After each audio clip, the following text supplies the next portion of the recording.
C'est pour ça qu'on dit on élève la conscience. En fait, la conscience, elle ne s'élève pas, elle se libère à chaque fois d'un processus. Elle n'est pas prise dans le processus. C'est pour ça qu'il faut faire la distinction entre l'attention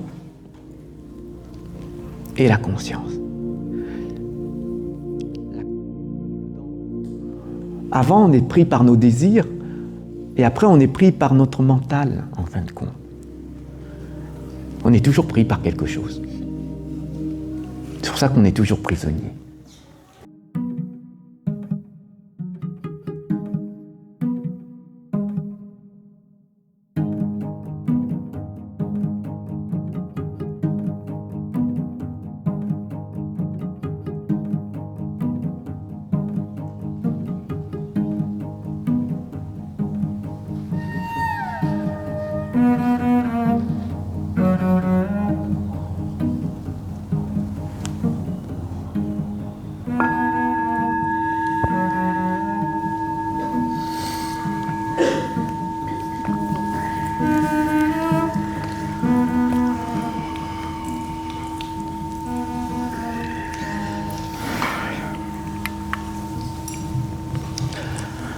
Donc, vous pouvez bouger un petit peu, hein, si vous sentez qu'il y a un peu de blocage, ou vous sentez lourd. Des fois, on a cette tendance en fait à piquer du nez aussi. Donc, vous pouvez aussi bouger, hein, boire un petit peu. Donc, pour réveiller un petit peu les énergies, ça c'est utile parfois quand nous méditons longtemps, et surtout quand on a une posture qui dissipe l'énergie, donc on perd de l'énergie s'en va. Quand l'énergie s'en va, on commence à s'entasser énergétiquement. Quand on s'entasse énergétiquement, il y a cette sensation en fait de piquer du nez. Les paupières tombent, ça tombe, et après on pique du nez. Donc ça, ce sont des choses qui arrivent. Pas dire que pourquoi les autres piquent pas du nez, pourquoi je pique du nez. Ça dépend. Ça dépend. Donc, quand vous méditez, il faut bien voir ce qui se passe chez vous. Parce que si vous regardez les autres, vous avez cette tendance à vous comparer dans votre pratique. Quand vous méditez chez vous, vous n'allez pas comparer aux autres parce qu'il n'y a personne, mais vous allez comparer à vous-même par rapport à hier. Donc vous comparez quand même à une personne. C'est votre posture aujourd'hui par rapport à la posture d'hier. Donc ça aussi, c'est pas une bonne façon de méditer. Quand nous méditons, il n'y a pas de comparaison.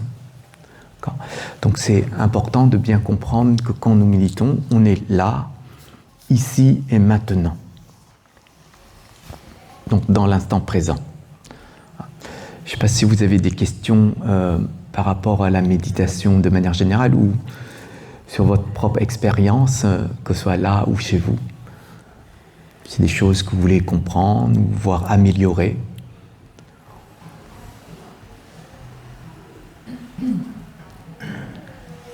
Oui.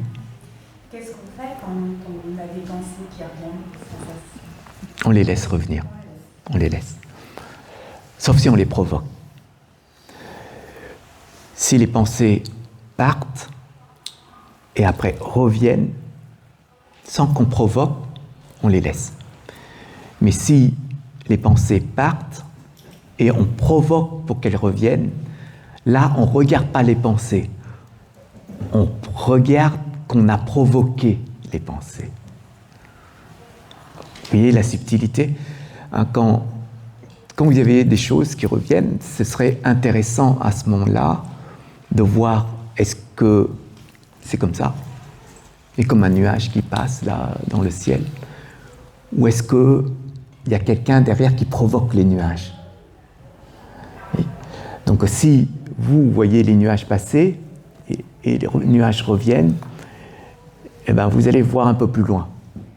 Et vous regardez s'il n'y a pas une personne qui provoque les nuages. En fait, ce type d'expérience, ça nous aide à ne pas être pris dans un processus. Parce que quand les nuages reviennent ou les pensées reviennent naturellement, on n'est pas dans le processus. Mais si on provoque pour que les mêmes pensées reviennent, je ne sais pas, vous avez mangé un bon plat tout à l'heure. Cette pensée arrive. Mais quand l'image du plat arrive et le goût que vous avez développé quand vous avez mangé ce plat est là, c'est-à-dire vous revivez ce goût-là, c'est agréable. Ah, j'ai mangé, c'est agréable. Et quand vous êtes dans cet état-là, agréable, vous allez dire, je médite bien, parce que quand on médite, on est bien. Et après, sans le savoir, vous repensez au plat, à nouveau. Et, au lieu de voir que là, vous avez déclenché à nouveau, vous regardez encore le plat, et c'est encore agréable. En fait, quand on médite, on doit être libéré de toute chose. Même quand on déclenche, on doit être libéré aussi de l'élément, c'est-à-dire de nous-mêmes qui déclenche. C'est pour ça qu'on voit que, encore une fois, on a déclenché, on voit qu'on a déclenché. Mais quand vous voyez que vous avez déclenché, même ça, vous devez pas être pris dedans. C'est pour ça qu'on dit toujours, plus il y a de choses, plus on médite, si on est libre de ces choses-là. Moins il y a des choses intéressantes, c'est-à-dire quand vous méditez et que tout est comme ça, il n'y a rien. Il y en a qui disent « j'ai pas de pensée ». C'est bizarre, il n'y a pas de pensée. Mais le moment où vous dites « j'ai pas de pensée », eh bien vous êtes dans les pensées. Vous le dites, donc hop, vous voyez. Donc, faites bien attention à ces petites choses, parce que ce sont des choses qui ont pris des habitudes chez nous, qui nous ont pris dedans.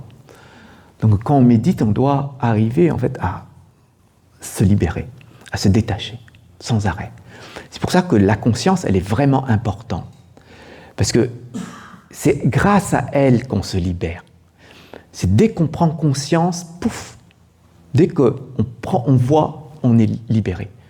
À chaque fois qu'on prend conscience, on est libéré. Voir ici, c'est prendre conscience. La conscience, c'est notre œil. La conscience, à l'intérieur, c'est notre œil.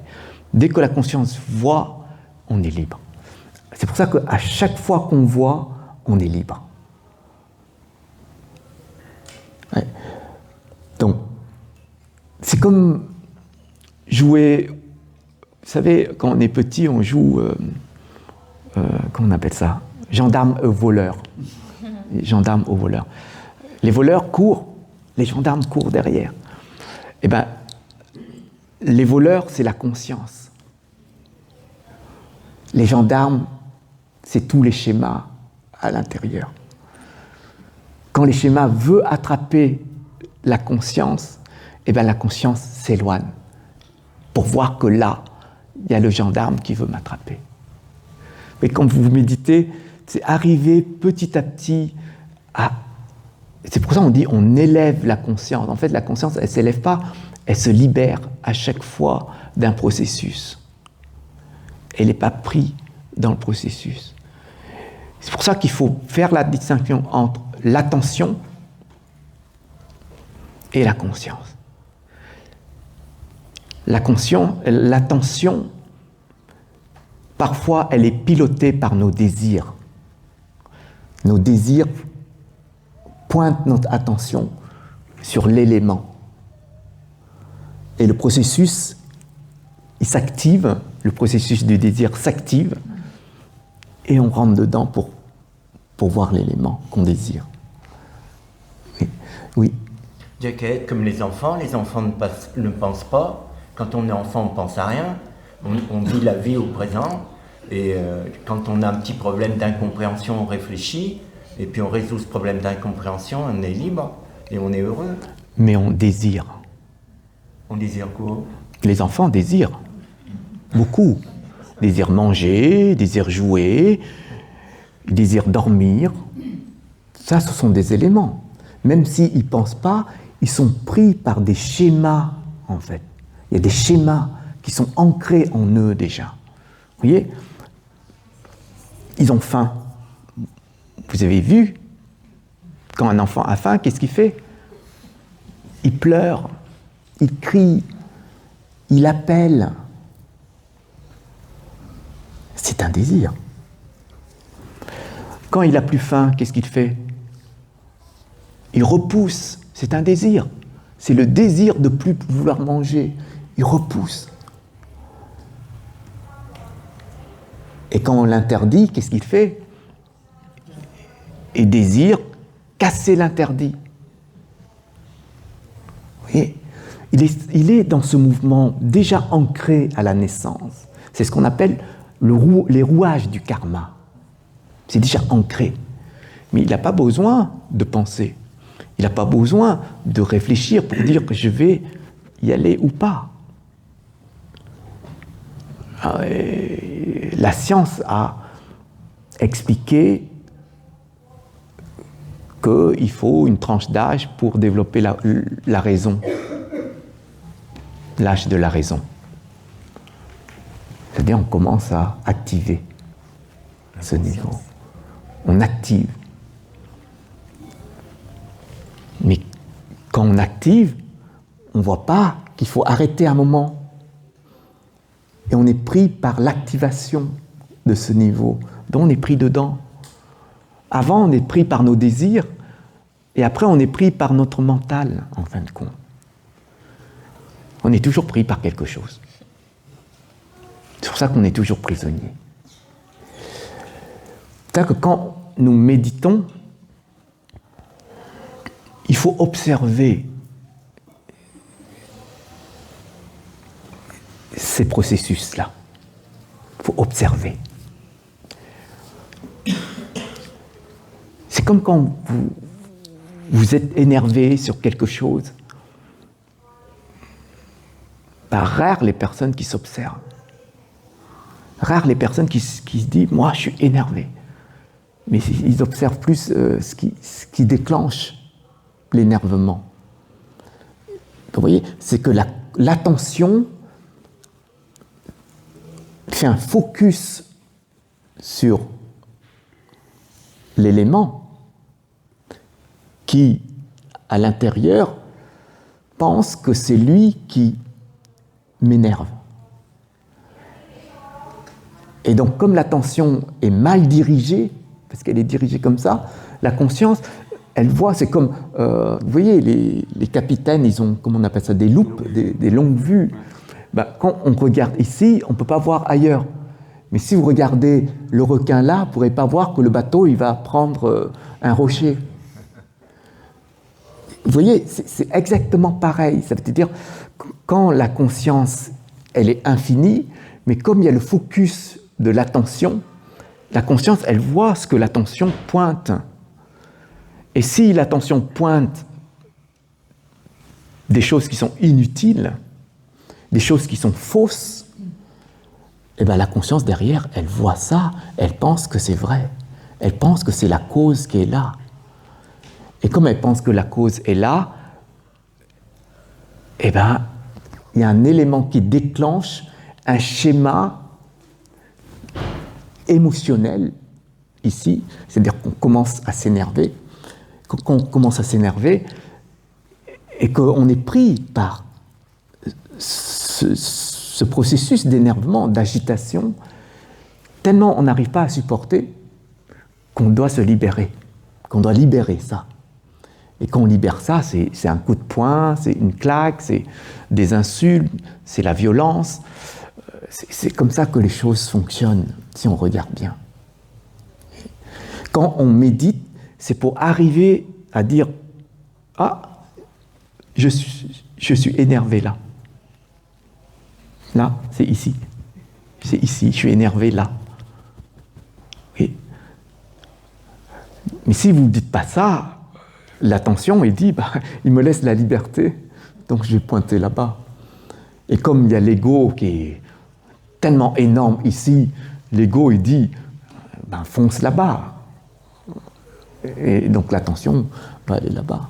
Parce que l'ego se protège en fin de compte. Il se protège en disant, c'est toujours moi le plus fort, le plus beau, le plus grand, le plus intelligent, le plus... etc. L'ego, il est comme ça. Donc. Il faut faire attention à ça. C'est pour ça que quand nous méditons, on médite sur tout ce qui se passe ici. Là. Les sensations, etc. Bon, c'est que l'aspect extérieur du corps.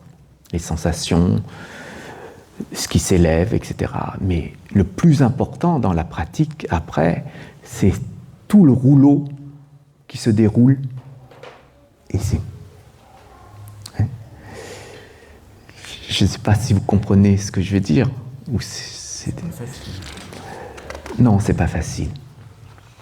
C'est pas facile, mais quand même, ça vaut le coup d'expérimenter.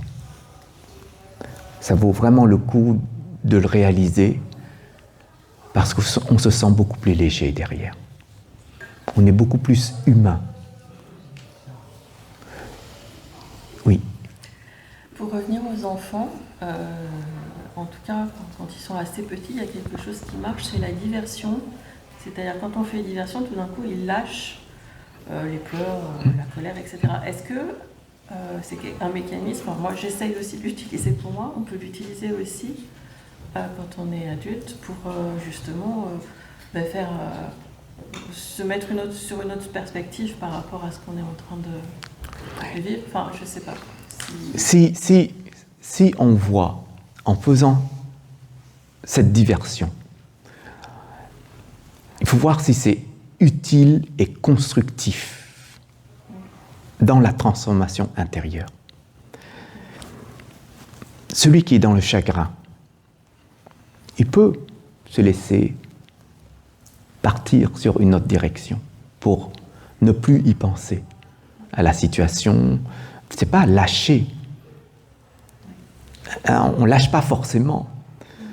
Il faut juste tester un enfant. Là, il y a un bonbon. Là, c'est le bonbon. Il veut. Et on fait le clown. Il voit le clown, nous, il ne pense plus. Pourquoi ? Parce que comme ce niveau n'est pas actif, le lâcher-prise, il est instantané.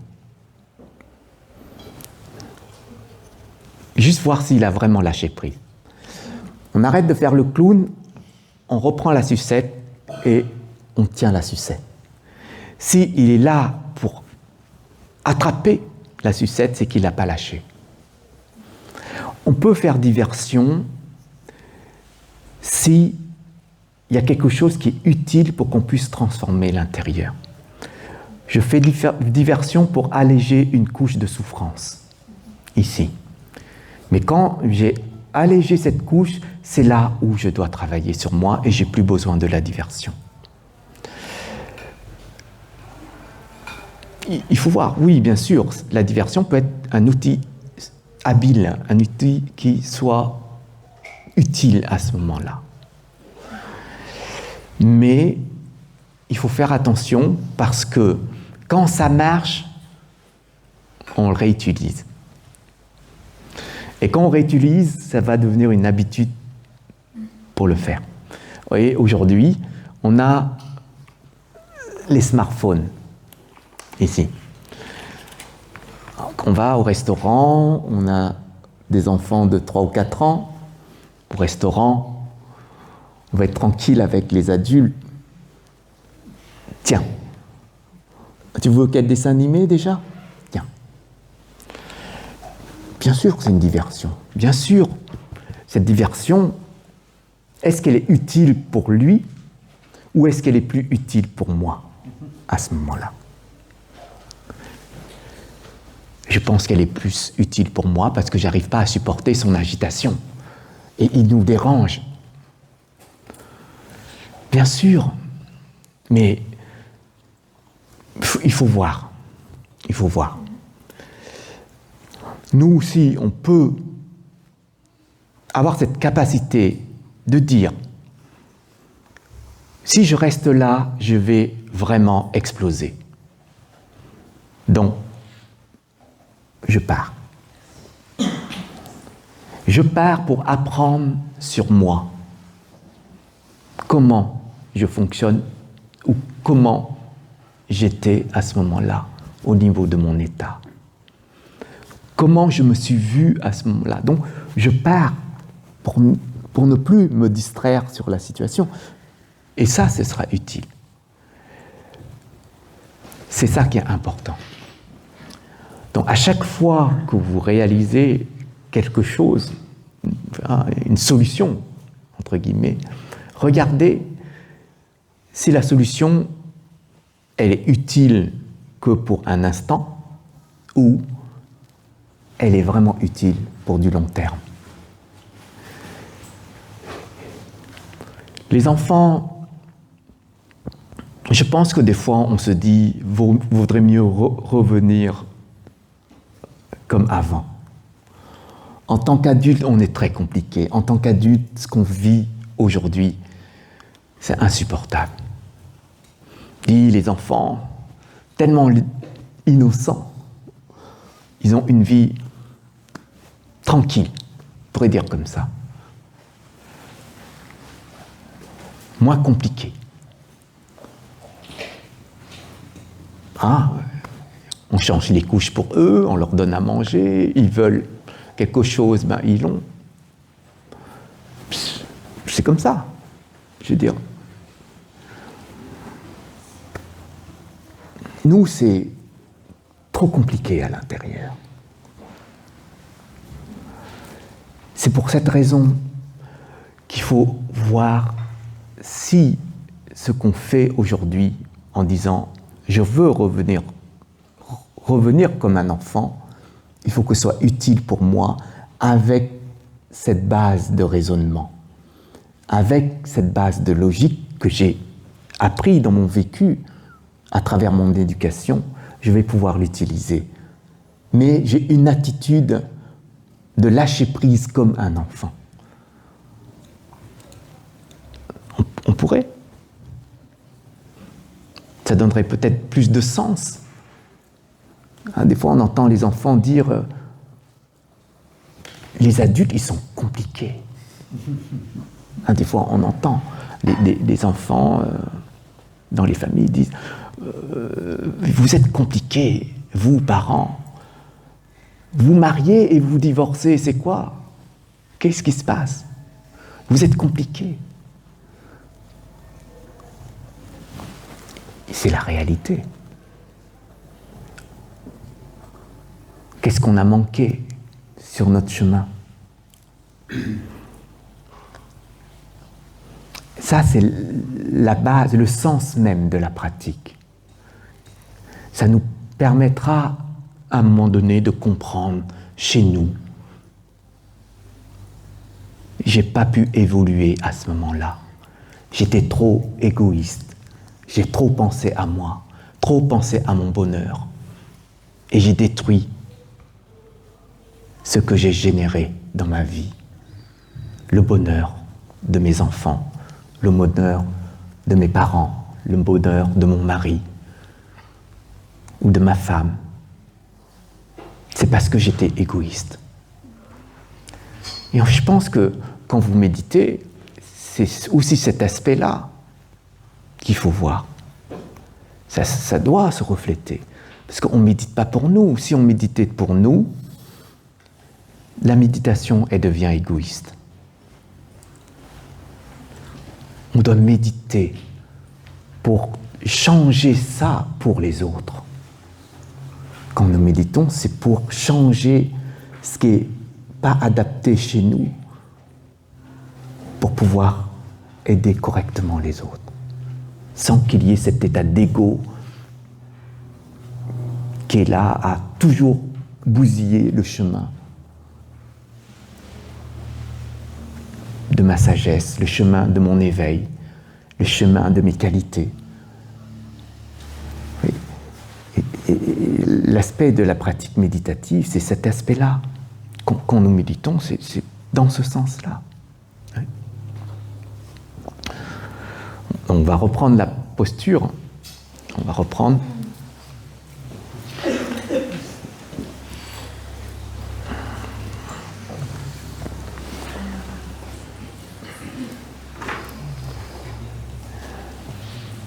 Et si vous sentez que c'est trop agité ici, vous allez poser votre attention sur votre respiration, sur la respiration. D'accord ? Inspirez. Donc la conscience va se poser sur la respiration. Quand vous voyez, c'est trop agité ici, quand c'est trop agité. D'accord ? Alors, quand vous maintenez la posture, essayez de vous détendre. Tout le reste du corps, lâchez. Tous les muscles lâchent. D'accord ? Essayez de vous sentir, voilà, là où il y a un peu de tension, essayez de lâcher.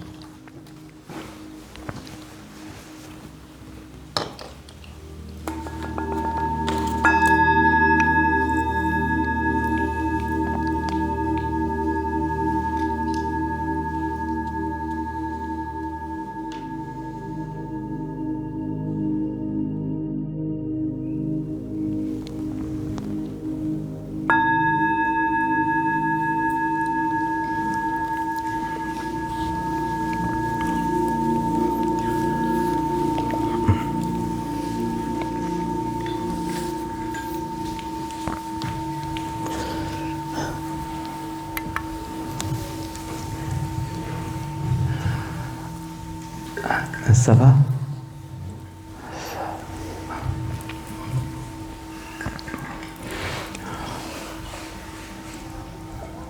On devrait se poser la question, qu'est-ce qui se passe lorsqu'on médite ? Vous voyez, quand vous méditez, quand vous avez fini de méditer, vous pourrez voir ce qui s'est passé pendant votre pratique. Est-ce que j'étais agité, distrait ? Est-ce que j'étais immobile ? Est-ce que j'avais faim ? Est-ce que j'avais soif ? Est-ce que j'avais envie de dormir ? Voilà, on pourrait faire un bilan après une pratique méditative pour voir est-ce que la conscience était là ? Est-ce que l'attention était juste ? On pourrait se poser des questions comme ça et voir si notre pratique était dans le bon sens ou non. Oui. Moi, quand je médite, je fais une pause inexistentielle. C'est-à-dire, j'existe pas, je lâche prise totale. Enfin, c'est ce que je voudrais arriver à faire. Et j'ai lâché prise une fois en conduisant ma voiture et j'ai fait un tête à queue. Non. Quand nous méditons, il y a toujours la conscience. Quand nous méditons en conduisant, il ne faut pas que l'attention soit ailleurs que dans la conduite. C'est normal. C'est comme si vous êtes en train de discuter avec quelqu'un. L'attention, elle n'est pas posée sur ce que vous êtes en train de dire. Donc, peut-être ce que vous êtes en train de dire n'a aucun sens ou n'est pas utile pour la personne. Ou n'est pas du tout adapté à la personne. C'est pour ça que quand nous méditons, nous ne devons pas être ailleurs que ici et maintenant. Ici et maintenant. Il n'y a pas d'objectif quand nous pratiquons. C'est pour ça que si quelqu'un pratique et se dit « moi je veux être libre », enfin, tout lâcher, ça ne veut pas dire ne rien avoir. Tout lâcher, ça veut dire tout simplement je ne suis pas attaché à chaque instant qui passe avec tous les éléments que j'ai reçus. C'est-à-dire, regardez bien. Quand on vous traite de pas, un vrai gros mot. Voilà, un vrai gros mot. Voilà. Voilà, vous êtes, voilà, j'ose pas le dire, mais vous êtes con. On vous traite de ça. Prenez juste l'exemple de ça. Si vous vivez vraiment l'instant présent, hein, dans la pratique méditative, vous, c'est présent. Le vous, c'est au présent. Z, c'est le présent. Le vous, il est passé déjà. Donc le vous n'existe plus. Donc c'est comme si on vous dit être. Con. Con, c'est le présent. Donc il n'y a plus le vous ni le être. C'est déjà passé, ça n'existe plus. Et vous ramassez les morceaux du passé pour construire une phrase au présent. Ça n'a pas de sens. Vous allez chercher des éléments du passé et vous construisez une phrase et vous le mettez à l'intérieur. Ça fait beaucoup de présent là. Vous le mettez à l'intérieur et vous interprétez derrière pour comprendre le sens de ce qui est dit et vous déclenchez derrière une émotion et vous déclenchez derrière une réaction. Et si la réaction est ce que vous voulez, vous êtes satisfait. Ça fait beaucoup de présent à la queue leu-leu.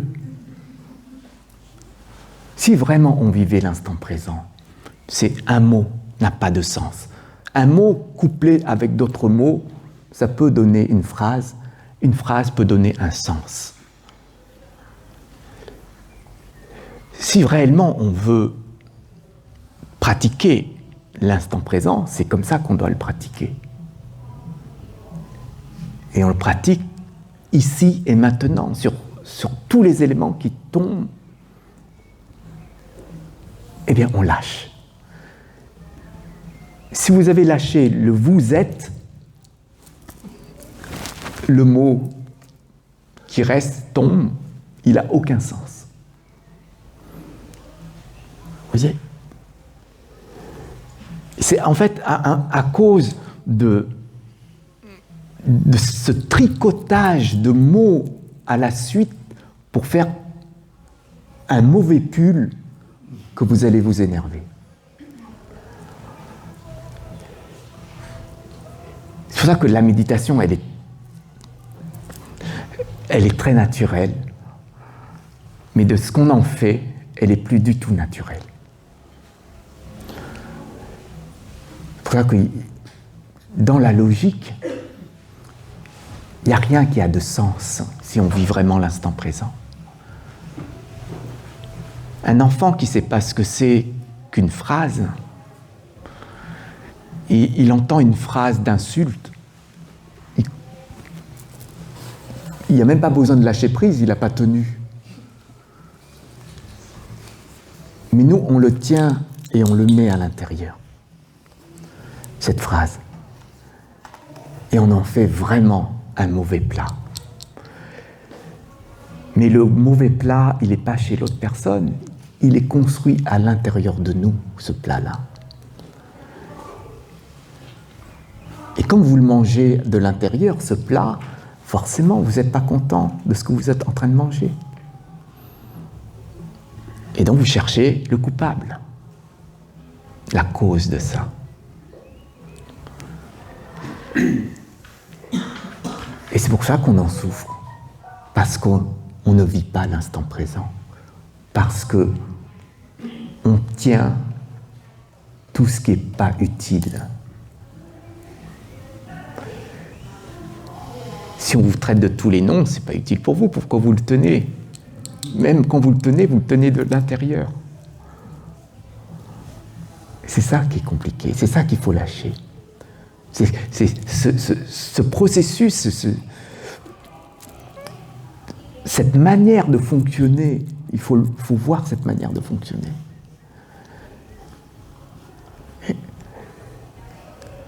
C'est ça que le sens qu'on donne à notre vie n'est pas du tout correct.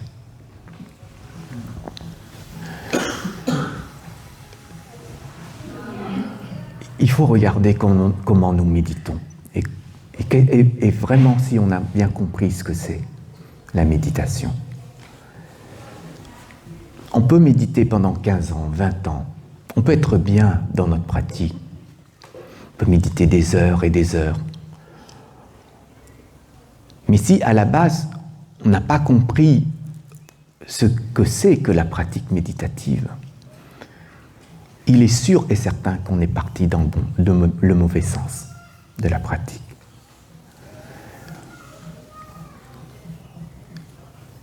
En fait, le bouddhisme, le Bouddha, lorsqu'il a enseigné la méditation, il a enseigné de manière très claire, très très juste. La pratique, elle est posée de telle sorte que quelqu'un qui pratique la méditation peut le pratiquer dans tous les sens. Parce que ce n'est pas dans tous les sens qui est méditation. C'est que la conscience est là pour voir que c'est dans tous les sens. Donc, on continue à méditer. Si vous méditez en voyant que vous êtes énervé, vous voyez que vous êtes énervé, vous énervé, eh bien vous êtes dans la pratique. Mais si vous voyez que l'autre en face vous énerve, là vous sortez de la pratique. Mais vous dites quand même, mais je prends conscience que l'autre m'énerve, donc je médite, je prends conscience. Non. La conscience, elle est ici, elle n'est pas dehors. Donc si vous dites, je prends conscience que l'autre, il m'énerve, c'est que je suis parti dehors pour voir.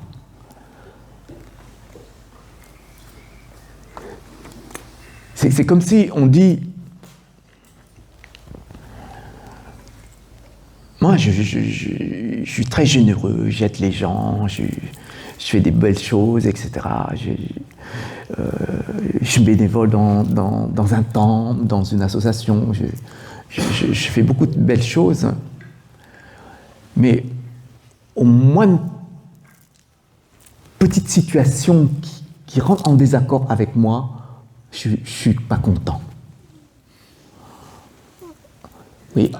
Et vous dites, je suis quelqu'un de bien, je fais des belles choses. Est-ce qu'il y en a des personnes qui se disent ça? J'ai aidé mon voisin, j'ai aidé, etc. Bien sûr, vous pouvez le dire, mais pourquoi au moins de petites choses, vous n'êtes pas content? Ça veut dire quoi? Ça veut dire que vous n'êtes pas dans une action altruiste. Vous êtes dans une action égoïste, c'est pour ça que vous êtes énervé. Ça touche votre ego. Donc vous êtes énervé. Souvent, quand ça touche notre ego, l'ego se protège. Donc il contre-attaque par l'énervement. Eh bien, vous voyez que dans ce sens, l'étiquette qu'on se donne en se disant « je suis bénévole, je suis quelqu'un qui est généreux », l'étiquette qu'on se donne, en fait, c'est une fausse étiquette. Parce que quand on se donne ce type d'étiquette, on doit être patient. On est pour l'autre et pas pour nous. Si on est pour l'autre, on ne peut pas être pour notre ego non plus. Ça ne marche pas comme ça. C'est pour ça que quand on agit dans le bon sens, on est complètement heureux, complètement joyeux dans tout ce qu'on fait pour les autres. C'est comme dans une relation. Vous êtes dans une relation, oui, ouais, est-ce que les débuts de la relation, c'est pas penser, pas forcément dire à l'autre personne « jamais je vais la faire souffrir ». Je l'aime tellement, je ne pourrai jamais la faire souffrir. Des fois, on aime tellement, c'est tellement fort ici, on dit « mais comment je pourrais faire souffrir cette personne ?» Mais ça, c'est au début. Mais maintenant, ça fait 20 ans qui sont passés, il faut juste regarder ce qui se passe. C'est-à-dire que notre amour n'est pas du tout authentique. C'est un amour égoïste. On aime la personne pour nous. Si on aimait la personne pour elle, on développerait une patience infinie. Qu'on fait pour les autres, la patience est infinie. quand on fait pour soi, mais aussi on fait pour les autres, mais pour soi. C'est-à-dire on aime la personne, mais pour nous, eh bien, la patience, elle est limitée. C'est pour ça qu'on peut s'énerver dans une relation, dans une action altruiste. On peut s'énerver. Oui. Oui, mais quand il y a un besoin de réciprocité, c'est-à-dire que il y a une présence à l'autre et voilà, et que en contrepartie, il n'y a pas une prise en compte des besoins mutuels, par exemple, de chacun. Ça veut dire que la relation, si on pense comme ça, si on attend de ça, si on attend un retour, c'est-à-dire que la relation est une relation commerciale. On fait du commerce. On donne, il faut un retour. Évidemment, si on vit dans un système comme ça, il y a des choses qui ne vont pas arriver. Qu'est-ce qu'on va faire? Est-ce qu'on va casser notre équilibre parce que comme on attend et ça n'arrive pas? Ou est-ce qu'on dit, bah, ok, il n'y a pas de problème? Quand on est dans une relation, quand on est dans l'ouverture à l'autre, dans la logique, on n'attend rien. Dans la logique de la pratique. La voie du Bodhisattva, c'est ça. C'est qu'on donne aux autres, mais en même temps, on attend des autres. Pourquoi tu ne m'as pas remercié? Si un jour j'ai besoin de toi, est-ce que tu viendras m'aider? Même une attitude, simplement, de l'autre, qui montre qu'elle est satisfaite de ce qu'on a pu apporter. Si on attend ça, c'est qu'il y a l'ego derrière. L'ego, c'est ce sens. L'altruisme, c'est l'autre sens. Si on joue sur les deux tableaux, ça ne va pas fonctionner. Il y aura des hauts et des bas, comme ça. Vous voyez? Comme les montagnes russes. Des fois, ça monte et puis ça redescend. Oui. Et s'il n'y a pas réciprocité, comme ça a été évoqué, ça veut dire que sans forcément attendre de l'autre, mais ça veut dire que la relation, à ce moment-là, n'est pas juste. Puisque... Qu'est-ce qu'une relation juste, alors? Je pose du coup la question. La relation juste, c'est une relation où il n'y a pas de souffrance. Et s'il y a souffrance? Ça veut dire qu'il y a des gouttes d'ego à l'intérieur. S'il n'y a pas de souffrance, quand vous aidez les autres, quelle joie! Les autres personnes, vous ne connaissez même pas, vous aidez. Tandis que la personne qui vit avec vous, vous connaissez. Logiquement, c'est encore un bonheur plus important. Et pourquoi est-ce qu'il y a un déséquilibre parfois dans la relation? Une désharmonie. C'est que ce qu'on a donné, eh bien, n'est pas en accord à ce qu'on voudrait recevoir. Mais ça, c'est notre attente. C'est nous qui avons conçu l'équilibre ou la justesse d'une relation de cette façon. C'est nous. Je veux dire, un parent, s'il construit l'amour à son enfant, s'il se dit « Moi, je te donne à manger, je me réveille à 3h du matin, je change tes couches, je t'achète tout ça, je t'éduque, je passe du temps avec toi, je pourrais te laisser et puis moi partir en voyage. » Mais le parent, lui, il donne. S'il donne et il s'énerve, c'est qu'il n'a pas de patience. S'il donne son temps, son énergie, l'amour est plus important. C'est pour ça que ça casse toutes les barrières de l'ego, l'amour. Enfin, l'amour authentique, je parle. C'est-à-dire, il n'y a pas d'ego dedans. C'est-à-dire, le temps qu'on fournit, il est infini. On pourrait entendre « mon fils est malade, ma fille est malade », on dit à notre patron « je dois partir. Vous n'êtes pas content, c'est votre problème. Je dois partir. » Vous voyez, avant, on ne pouvait pas faire ça. Avant, on ne pourrait pas dire au patron « maintenant, je m'en vais ». Mais quand vous avez votre enfant malade, vous dites « je dois partir », vous n'avez même pas besoin de justifier. Vous y allez. Même s'il est là en train de dire « non, mais tu ne dois pas laisser ton travail ». Ça, c'est important à comprendre. Donc, quand on est dans, on va dire, une relation authentique d'amour, c'est que dans l'autre sens. La voie du bodhisattva dans le bouddhisme, c'est que dans l'autre sens. Alors là, je place à un autre niveau. Mais si nous, on veut vivre dans une vie harmonieuse, stable, la patience, elle doit être infinie. Sinon, vous verrez qu'il y a toujours ce déséquilibre, ponctuel peut-être, ponctuel. Ah, là, j'attendais ça. Vous préparez, je ne sais pas, vous préparez une surprise à la maison en mettant une bouteille de champagne, 2 verres, préparez la table pour la personne que vous aimez. Elle vous appelle, je ne peux pas venir. C'est OK. Mais vous, intérieurement, vous êtes triste. Ah, j'ai tout préparé, j'ai tout conçu, je voulais faire une surprise. Mais la personne n'est pas venue. Votre intention est extraordinaire. Votre intention est nourrie par énormément de qualités. Pourquoi vous ne préservez pas même après?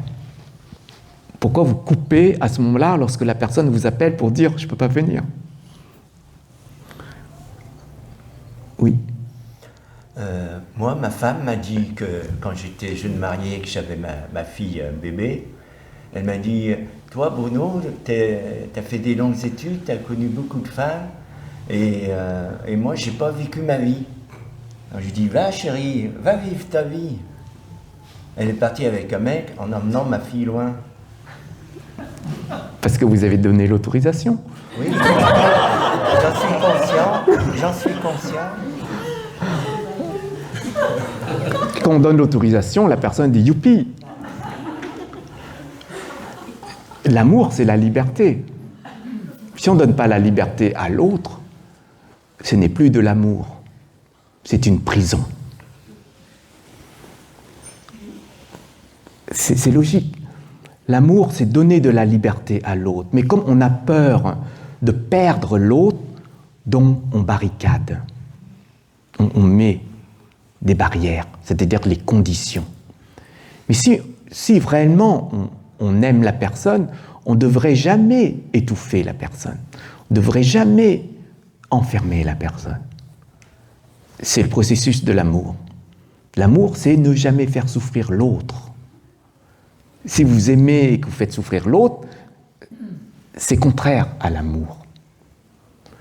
Donc si vous aimez votre enfant, il ne faut pas faire souffrir votre enfant. Donc il faut être astucieux, stratégique pour aider l'enfant à grandir et pas pour l'étouffer dans un processus. Vous voyez, l'amour est très particulier dans le bouddhisme parce qu'il n'y a pas l'ego à l'intérieur. Même si c'est nous qui aimons la personne.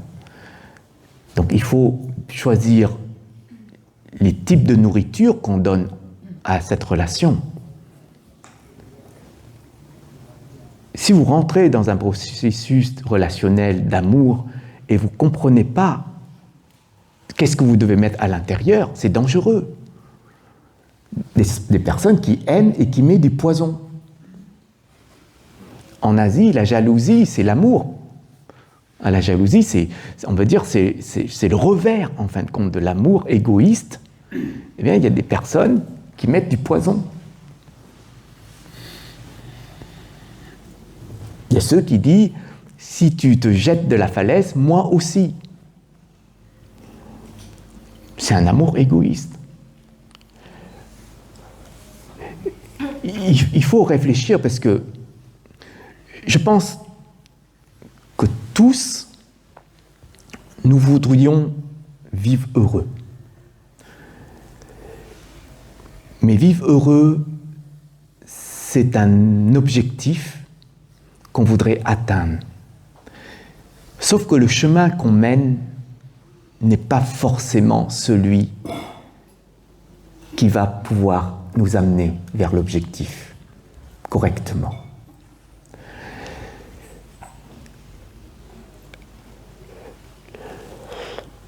la dernière fois, il y a 2 semaines, je vous ai expliqué ce que c'est que la patience pour ceux qui étaient là. Je vous ai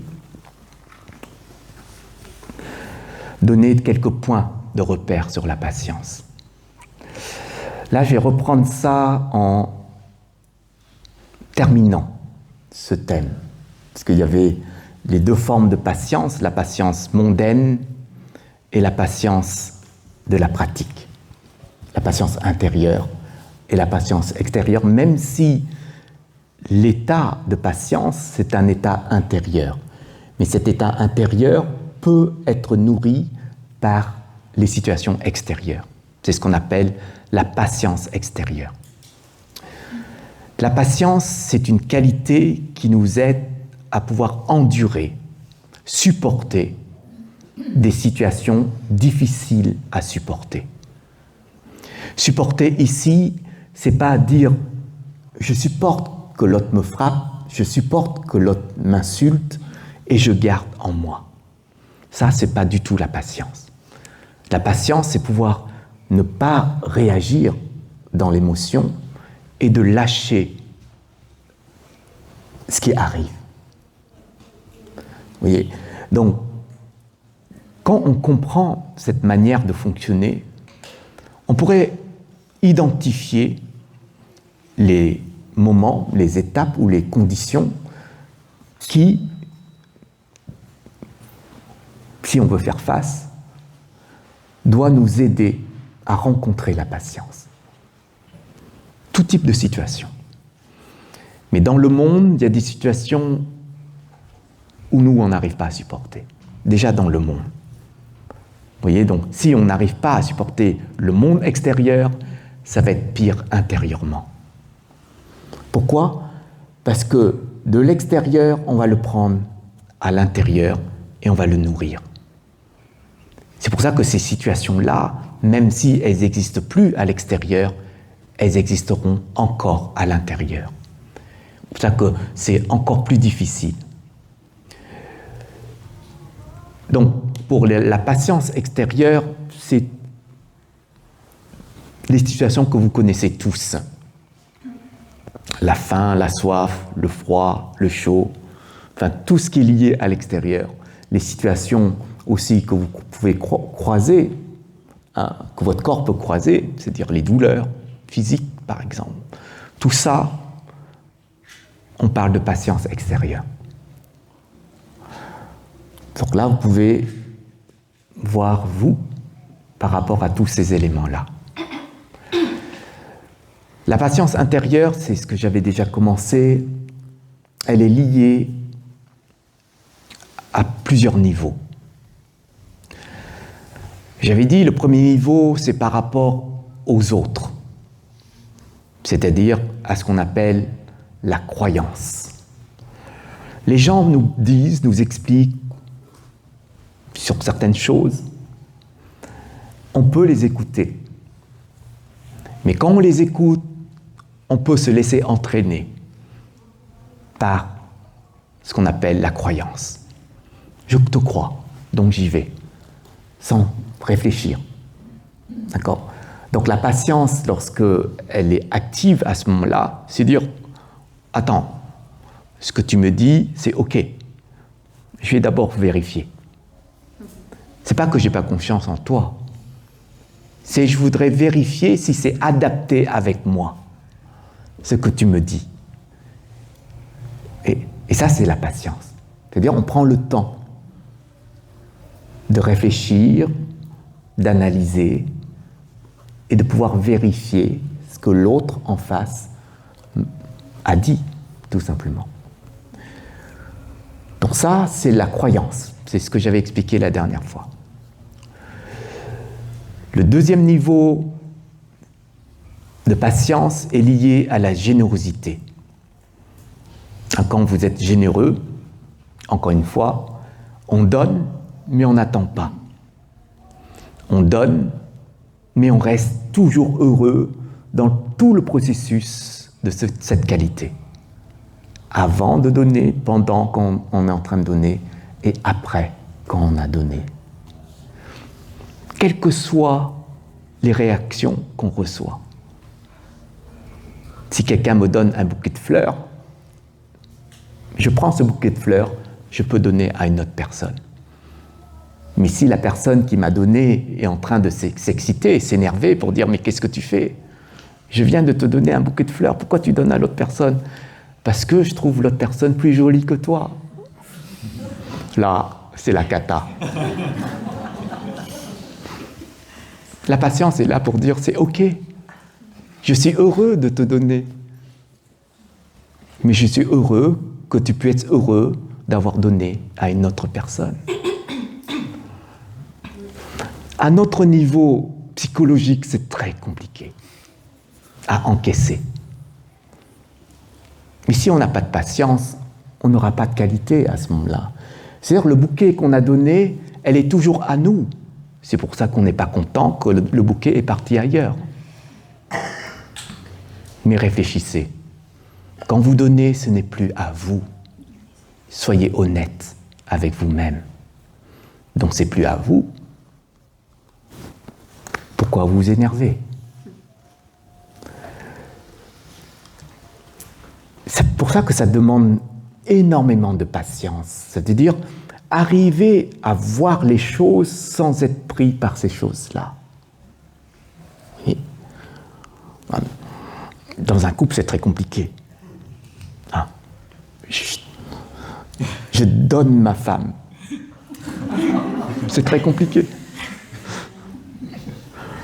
Vous voyez ? Donc,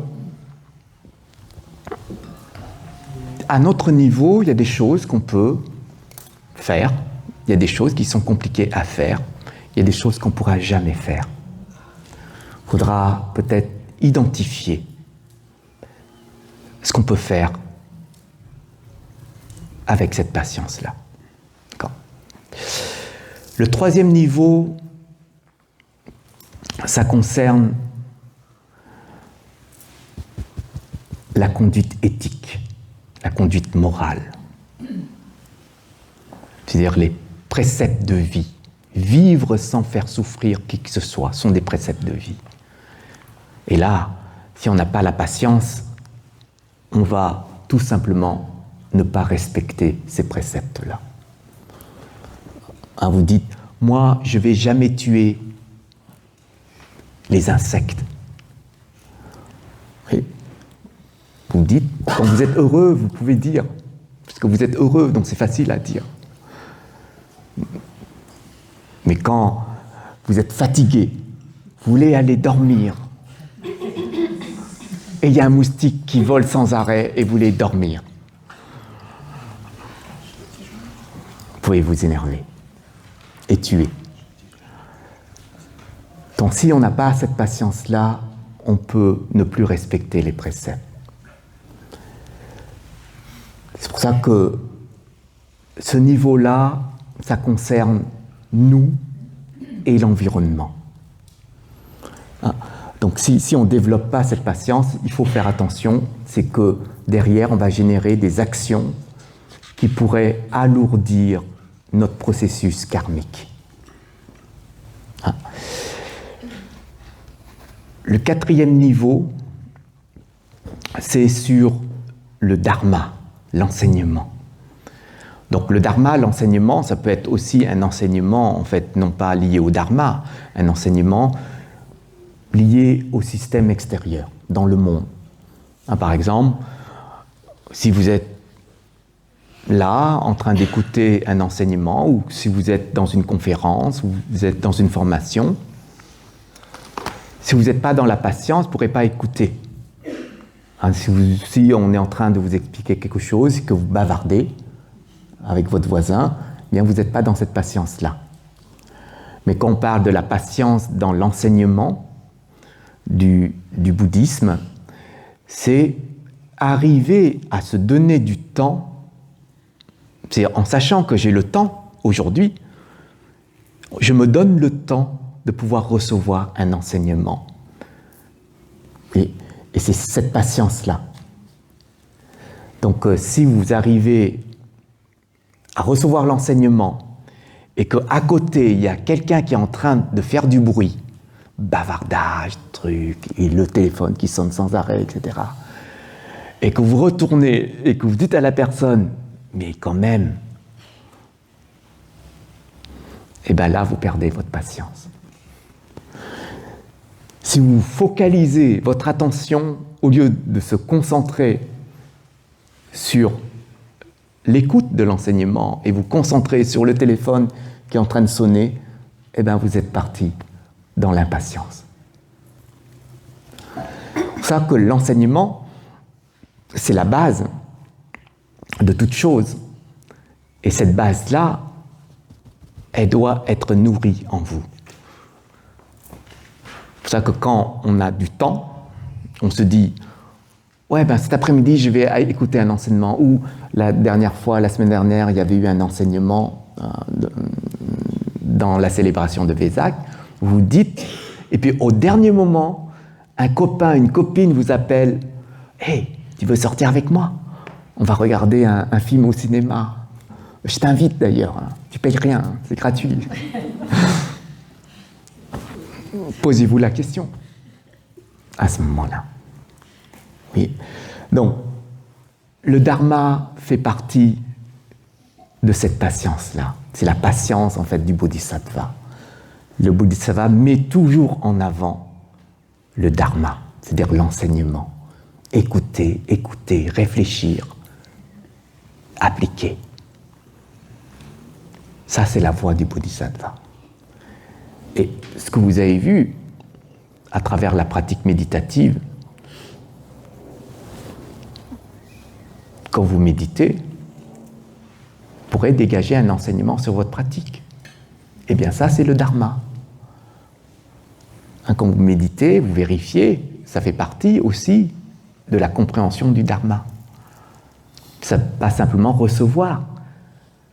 Vous recevez d'une autre personne, mais vous-même, vous recevez par vous-même l'enseignement. Vous savez que dans cette posture, ça implique ceci. Vous savez que dans ce type de réaction, ça a telle conséquence. Ben, en comprenant ça, eh bien, c'est un enseignement, c'est le dharma. Ce qui veut dire que vous, intérieurement, vous possédez l'enseignement du Bouddha à l'intérieur. Simplement, cet enseignement est encore très brouillé, vous voyez, par ce niveau. Donc ça, c'est le 4e niveau. Le 5e niveau, c'est ce que j'ai dit, c'est sur la sagesse et les vues erronées. La sagesse, bon, je vous ai expliqué plusieurs fois ce que c'est que la sagesse, déjà. Et les vues erronées. Les vues erronées, c'est lié aussi à nos perceptions. Si vous voyez un fil et que vous dites que c'est un serpent, c'est une vue erronée. Si vous voyez une personne en train de faire quelque chose et que derrière vous interprétez, c'est une vue erronée. Donc, les vues erronées, ça génère derrière l'ignorance. C'est pour ça que la première chose qu'on doit apprendre, c'est de voir les phénomènes tels qu'ils sont. C'est-à-dire la réalité de ces phénomènes, sans interprétation. Et ça, on va casser ces vues erronées. Par exemple, le changement, l'impermanence, les choses qui changent sans arrêt. Ben, une vue erronée, c'est de considérer que les choses doivent rester figées. Vous ne voulez pas le changement, par exemple. Une personne qui ne veut pas le changement, eh bien, développe cette vue, la vue erronée du changement. D'accord ? Donc, ça, ce sont des processus universels, donc expliqués par le Bouddha, qu'une personne qui veut rentrer dans une voie de sagesse et d'éveil devra à ce moment-là réajuster, comme la loi du karma par exemple. D'accord, vous dites, ben, moi, la loi du karma, j'ai bien compris. Il y a des choses que je n'ai pas bien compris, hein, mais je ne vais pas interpréter derrière, par exemple. Donc, acceptez que vous n'avez pas compris à ce moment-là. Ou bien, des situations qui arrivent, ça élève chez vous des émotions, et à cause de ces émotions, eh ben, vous allez dire, ben, je ne veux pas savoir sur la loi du karma. Hein, j'ai perdu un proche, et vous avez bien compris la loi du karma. Et vous dites, non, j'accepte pas la perte de ce proche. J'accepte pas que c'est à cause de son karma qu'il est parti. Et j'accepte pas que l'impermanence a frappé à ce moment-là, par exemple. Parce que vous êtes dans l'ignorance, que vous êtes dans l'attachement. À cause de cet état d'attachement, eh bien, il y a ce voile qui se met en place et vous voyez plus clairement, en fin de compte. Donc il y a tout ça à essayer de déblayer si vraiment on veut se reconnecter à la sagesse et à détruire les vues erronées. Et ça demande énormément de patience. Parce que la traversée des expériences, c'est une traversée qui est très très longue. Le chemin est très très long pour qu'on puisse développer la sagesse. Donc il faut énormément de patience. C'est-à-dire se revoir, se questionner, prendre du recul et rester toujours en fait à se questionner, est-ce que j'ai vraiment compris ça? Et combien de fois j'ai rencontré des personnes qui disent je pensais avoir compris la méditation. Et pourtant, ces personnes-là pratiquent depuis très longtemps la méditation. C'est parce qu'il y a des choses qui se révèlent à chaque fois qu'on pratique et ça nous permet de comprendre sous d'autres formes, sous d'autres angles, cette expérience-là. Donc la sagesse, les vues erronées et les trois joyaux. Éveil, donc Bouddha, Dharma, enseignement, et Sangha, pratiquant, groupe de pratiquants. Pourquoi est-ce que le Bouddha a enseigné cette partie dans le processus de la patience? C'est tout simplement une personne qui suit cette voie doit sans arrêt se reconnecter sur ces trois joyaux intérieurs. C'est-à-dire la nature de l'éveil, la nature de l'enseignement et la nature de l'expérience, de la pratique de l'enseignement. Donc, ces trois niveaux, ces trois joyaux, en fait, se trouvent en nous. Et donc, si nous sommes patients, notre perception vis-à-vis des autres, c'est-à-dire notre regard sur les autres, doit aussi se trouver à ces trois niveaux. Ça veut dire tout simplement une personne qui vous provoque, une personne qui vous fait du mal, tout ce que vous voyez de cette personne-là, visuellement ou auditivement, c'est qu'une surface. Mais vous, de votre perception non erronée, vous devez voir les trois joyaux dans cette personne-là. C'est-à-dire qu'elle a cette nature d'éveil, qu'elle a un enseignement d'éveil et qu'elle-même peut expérimenter cet enseignement d'éveil. Mais quand vous voyez comme ça, vous savez à ce moment-là qu'il n'y a pas de réaction nuisible à la personne. C'est-à-dire que votre perception est une perception en fait d'équanimité, c'est-à-dire une égalité parfaite de ces êtres-là par rapport à l'éveil. Et ça demande énormément de patience pour arriver à voir tous les êtres de cette façon. Donc c'est ce qu'on appelle le niveau des trois joyaux. Après, vous avez le niveau qui suit, c'est sur les trois poisons, donc le désir, la colère et l'ignorance. La patience dans le désir, c'est pas dire je suis patient et donc je désire tout le temps. Alors, je désire tout le temps, c'est pas la patience. D'accord ? Je désire tout le temps, c'est la course. La course, c'est l'accélération. Vous voyez, un désir, comme je vous ai dit, souvent, ce sont les yeux. Et quand on médite, on garde les yeux mi-clos. Pourquoi ? Parce que quand les yeux regardent, ils regardent dans une direction qui est horizontale. Une direction horizontale, ça nous permet de courir. Vous voyez, quand vous avez une route plate, eh bien on peut courir. C'est pour ça que quand on a cette vision horizontale dans nos pratiques, eh bien on est sans arrêt dans un désir. C'est pour ça que quand nous méditons, on a une posture. Et la posture, elle est verticale. Et quand on est dans le vertical, on n'est plus dans le temps. On est ici. Et c'est cette verticalité qu'on a qui nous permet de vivre l'état, l'être.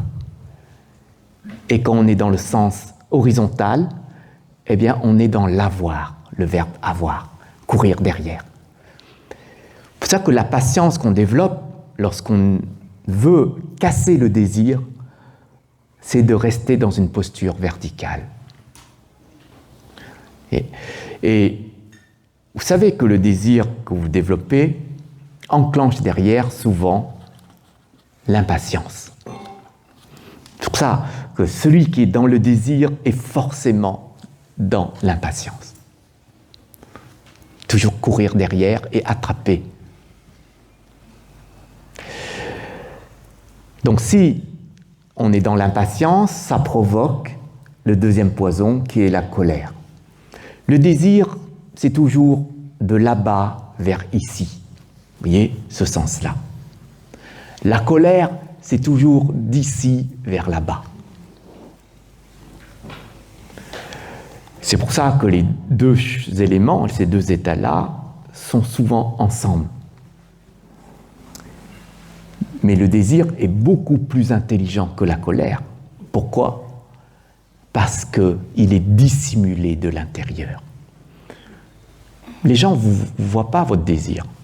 Vous pouvez savoir, parce que c'est intérieur. Mais la colère, elle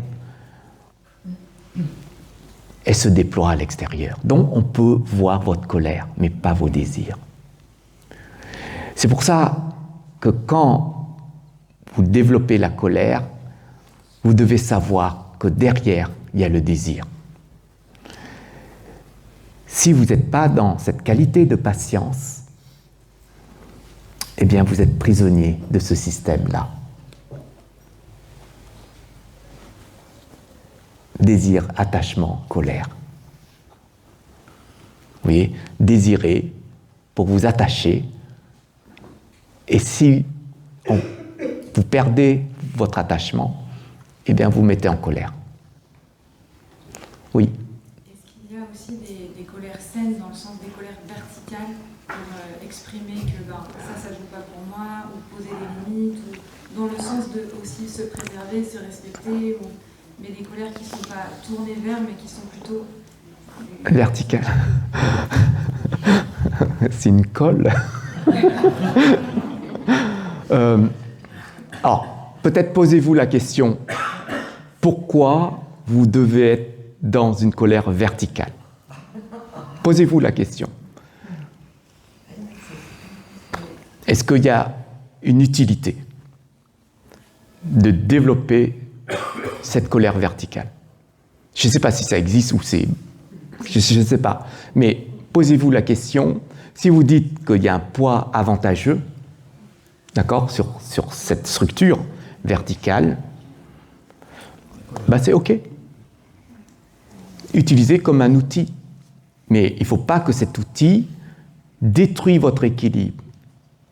Parce que la colère est une émotion, est un état émotionnel d'agitation.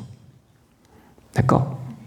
Donc, si vous voulez ne pas être agité, donc vous allez déjà dans le mauvais sens, même si la colère est verticale. Donc, on peut utiliser des outils, d'accord ? Par exemple, posez-vous la question, est-ce qu'on peut combiner une qualité avec le reflet d'un état? Le reflet d'un état, d'accord? Une qualité avec le reflet d'un état, comme combiner l'amour et le reflet de la colère. Combiner. Vous voyez? Je pense qu'on a plus ou moins fait ça. Hein? Pour, je sais pas, pour faire changer une situation, pour casser une barrière, on a déjà fait ça. Mais toujours dans une intention, pas d'égoïsme, pas d'ego, mais une intention qui soit vers l'extérieur. D'accord ? Je pense qu'on a fait ça, mais on a fait les choses de manière beaucoup plus habile que ça.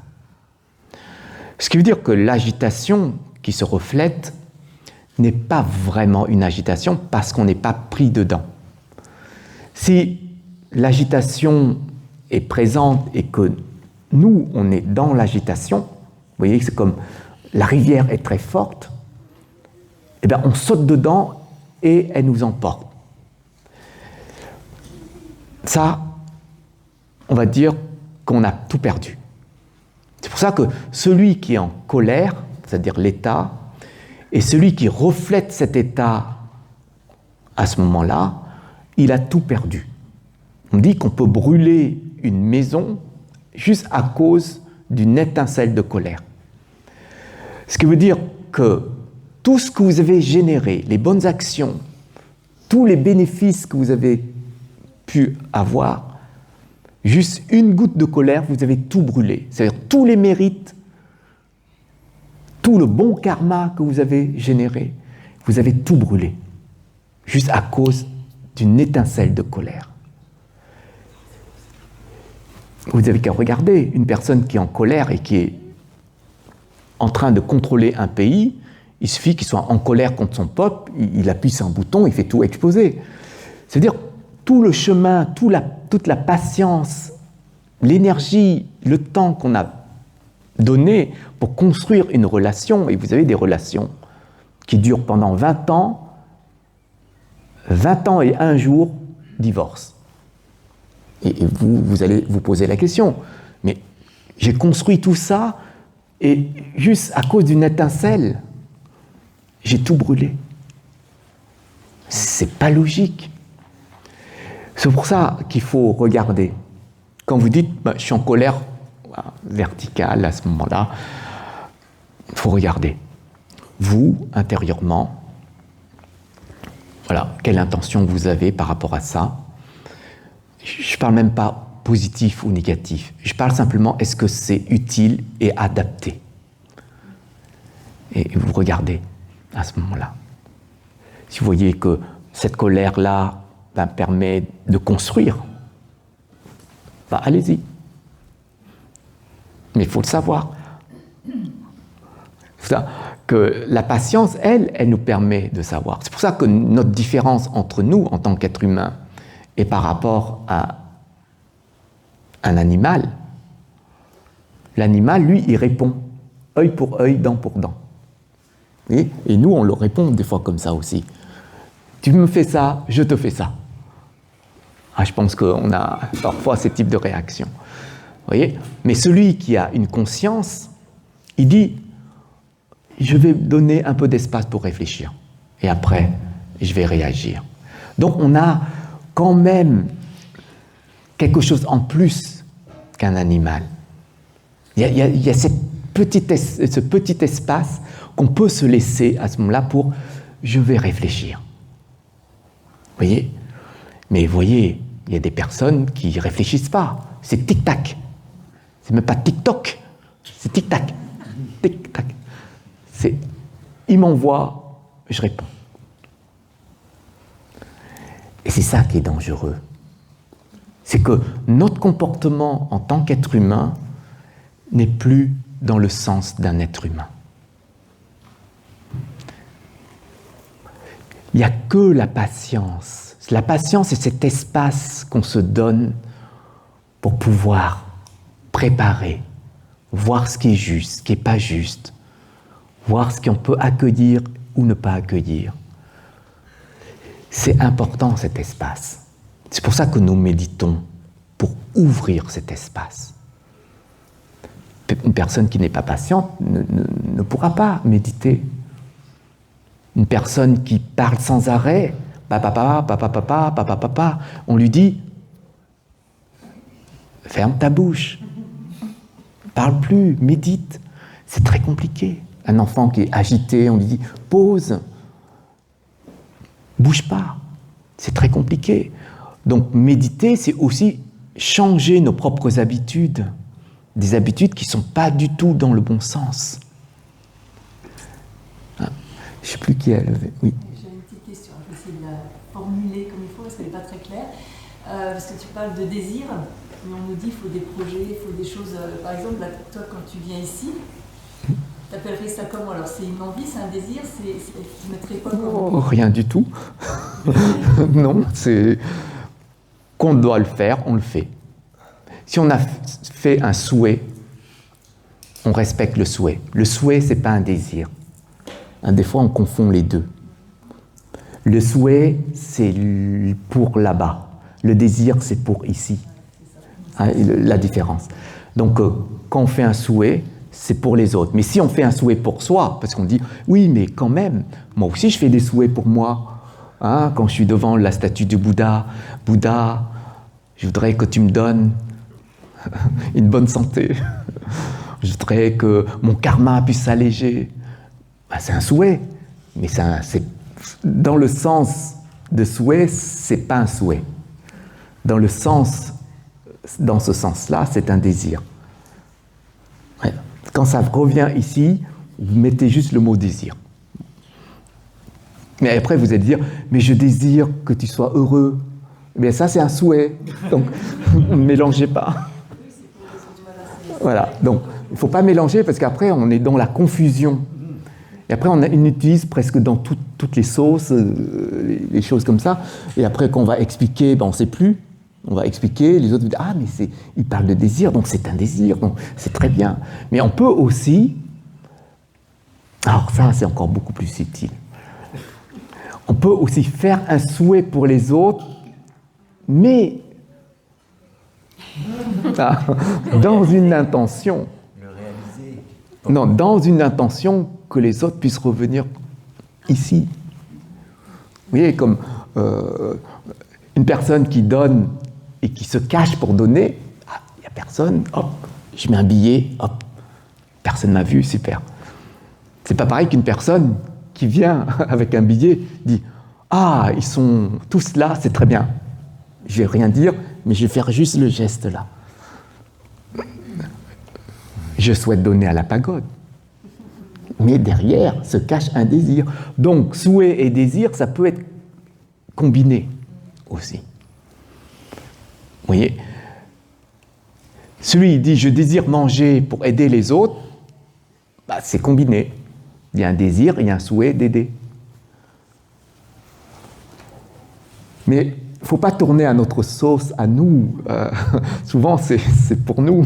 On tourne dans le bon sens pour nous. Donc ça, il faut faire attention, parce que derrière, il y a toujours l'ego qui tricote pour soi.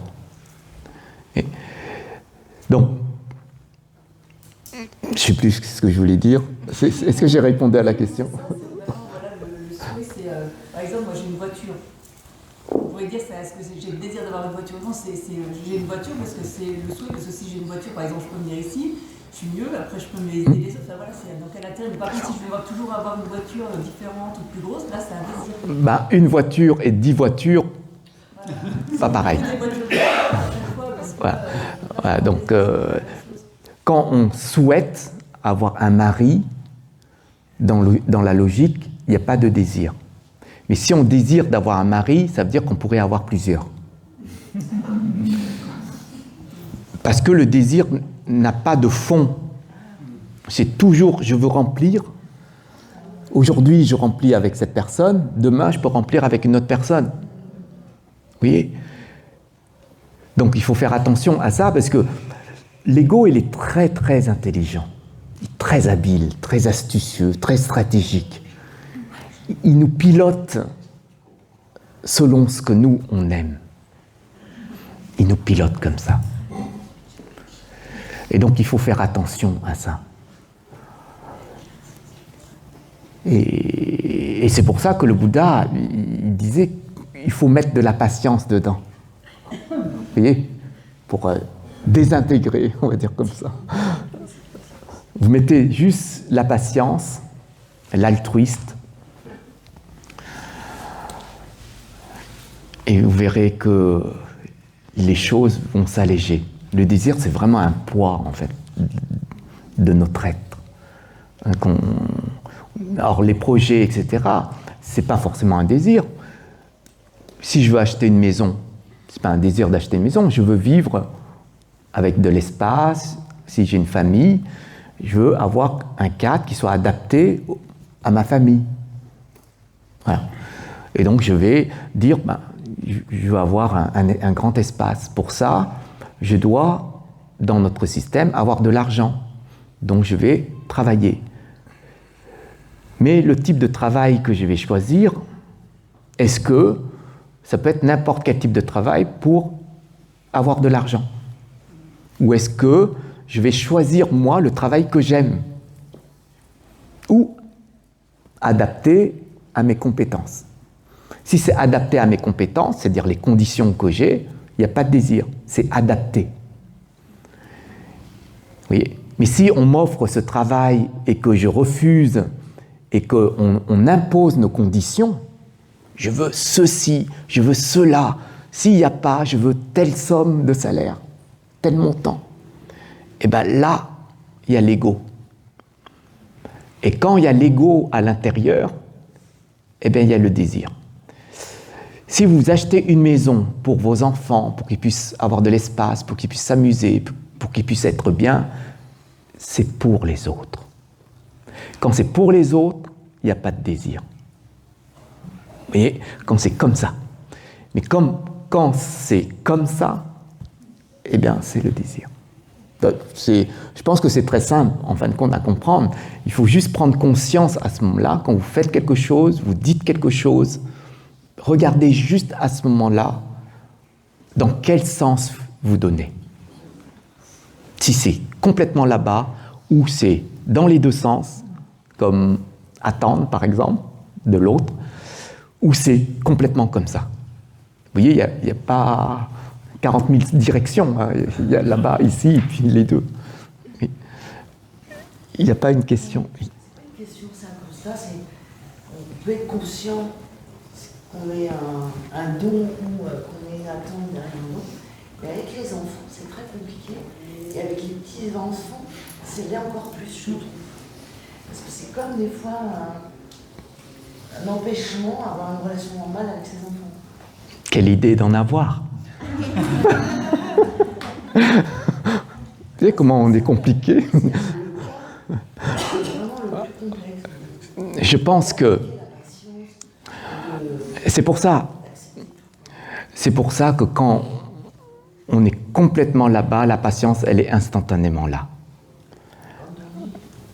Complètement pour les autres. La patience, elle est instantanément là, présente avec nous. Et en fait, il n'y a pas de patience, entre guillemets, parce que quand on dit la patience, c'est arriver à supporter toutes les situations. Supporter toutes les situations, ça veut dire les situations arrivent, on lâche. Elles arrivent, on lâche. On lâche. Vous voyez, comme ça. C'est comme un mouvement respiratoire. J'inspire, j'expire. J'inspire, j'expire. Pourquoi on ne fait pas ça dans la vie de tous les jours, autour de nous? Essayez de faire comme ça. Mes petits-enfants arrivent. Ah, ils vont encore casser ce que j'ai chez moi. Ok, j'inspire, j'expire, j'inspire, j'expire. Essayez. Je ne dis pas que ça arrive du premier coup, mais entraînez-vous. Ah, si vous avez peur qu'ils cassent, ben rangez. Mais ça, c'est que des objets. Donc ils cassent. Au contraire, il faut encore plus les aimer. Ça nous aide à nous détacher. Vous voyez, si on arrivait à voir autrement les situations, vous verrez que la vie, elle est beaucoup plus simple que ça. Sinon, c'est très compliqué. En fait, nos attachements, nos projections sur notre entourage complexifient. Et c'est pour ça qu'on ne trouve pas de solution tout de suite. Ah, pour le Bouddha, c'est très simple. Lâchez tout. Et s'il dit ça, c'est qu'il y a un sens à ça. Il dit pourquoi dans toute votre vie, vous prenez, vous nouez, et aujourd'hui, vous dites que c'est compliqué. Et vous avez pris un chemin, vous êtes parti déjà très loin sur ce chemin-là. Bien que le chemin, il n'est pas ce qu'il est pour vous. Et vous vous rendez compte que vous êtes trompé de chemin. À ce moment-là, que faites-vous? Vous continuez votre chemin ou vous revenez pour prendre un chemin aujourd'hui que vous avez compris adapté à vous. Pour reprendre le chemin et repartir, qu'est-ce qu'il faut? De la patience. Forcément. Dans tout ça,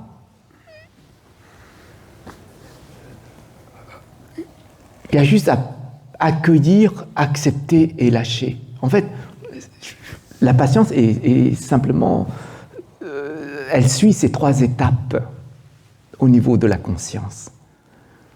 La conscience voit arriver, la conscience, elle dit c'est OK.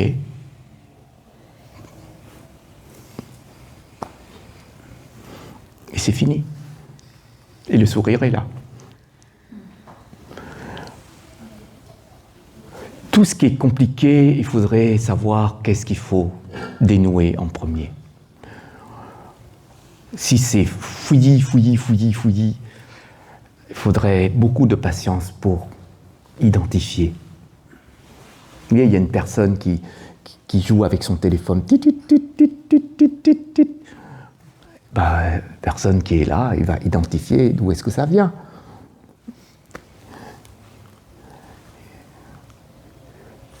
À l'intérieur, c'est pareil. C'est tellement de nœuds, énormément de nœuds, qu'il faut identifier. Mais pour identifier les nœuds de l'esprit, il faut revenir à l'esprit. Et pour revenir à l'esprit, il ne faut plus partir là-bas.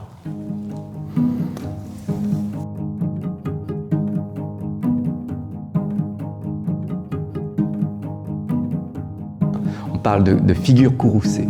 En fait, la figure est courroucée, mais l'intérieur n'est pas courroucé. Et la colère, c'est l'intérieur est colérique et l'extérieur est aussi. Est-ce que vous voyez la différence? Donc, courroucé, c'est juste l'apparence. Et on décide de se mettre dans cette posture qui reflète la colère parce qu'on sait pourquoi et qu'est-ce que ça apporte. Mais quand on est dans la colère intérieure et que ça se reflète à l'extérieur, on est esclave, tandis que l'autre, on est libre d'agir. Et il y a cette nuance-là. Donc, dans le bouddhisme tibétain, il est vrai qu'on est basé sur des tendances, courroucées des divinités, parce qu'à travers ces courants courroucés de ces divinités, c'est comme si on envoyait une énergie forte pour casser un blocage. Voilà. Donc il y a des pratiques de yoga intérieur qui permettent de débloquer en fait des flux énergétiques dans des postures courroucées. Et on peut aussi appliquer ces postures courroucées pour transformer ou changer intérieurement le courant énergétique des êtres. Ça s'appelle comment ça? Courroucé, oui. Alors je ne sais pas comment ça s'écrit, je sais comment ça se prononce. Voilà. Oui. Comment se résoudre à accepter quelque chose qui nous est insupportable? accepter que c'est insupportable et pas accepter la situation. Accepter, c'est-à-dire accueillir, accepter l'insupportable ici et pas la situation. Voilà, et lâcher ça. En fait, il faut lâcher ça ici et pas lâcher, et pas dire je dois lâcher la situation. Okay. Et quand on lâche le schéma insupportable ici, ça devient supportable. En fait, c'est le schéma, c'est-à-dire qu'on supporte le schéma insupportable. On accueille, on accepte le schéma insupportable qui est là et c'est OK. On lâche. Et quand on lâche, on libère petit à petit ce poids de ce schéma qu'on a construit en nous et ça devient supportable. Comme il n'y a plus ce schéma-là. C'est pour ça qu'on dit que les limites de supportabilité augmentent lorsqu'on lâche les schémas qu'on considère insupportables. C'est-à-dire les schémas intérieurs, pas la situation. Parce que souvent quand on dit qu'il faut lâcher, on lâche la situation. Mais non, la situation, elle ne peut pas être lâchée puisqu'elle est toujours là. Mais c'est le schéma qu'on lâche lorsqu'on pratique la méditation. Okay. Donc c'est ce niveau-là qu'on doit essayer d'atteindre et se dire la situation, pas important. D'accord ? Mais ici. Pour ça, on dit, je reviens là, je dois revenir ici. Quand on médite, on revient ici. C'est pour ça qu'on arrive à lâcher ici, ce qui se passe ici.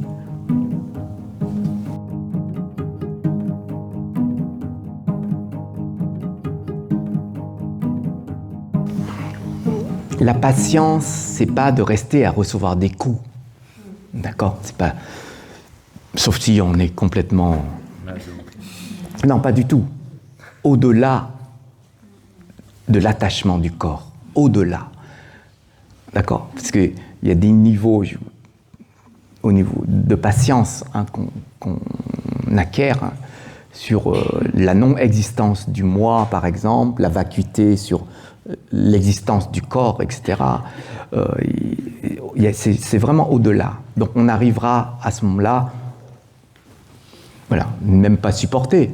Il n'y a rien à faire en fin de compte. L'autre, il peut même nous tuer, c'est OK. Mais du regard du monde extérieur, des concepts du monde extérieur, c'est insupportable. D'accord ? Mais pour un pratiquant, c'est même pas question de supporter ou pas. C'est vraiment au-delà. D'accord ? C'est comme si, voilà, je te donne ma vie, c'est une générosité. Vous voyez ? C'est jusqu'à ça. C'est-à-dire un niveau... je ne sais pas comment on va nous rationaliser ou intellectualiser ce niveau-là. Ou même des fois, on pourrait donner une étiquette à cette posture. Mais dans nos situations actuelles de vie, quand on reçoit un coup de violence, soit on prend nos jambes, on fuit. On ne fait pas de mal pour soi ni pour l'autre. D'accord ? C'est-à-dire on ne génère pas de karma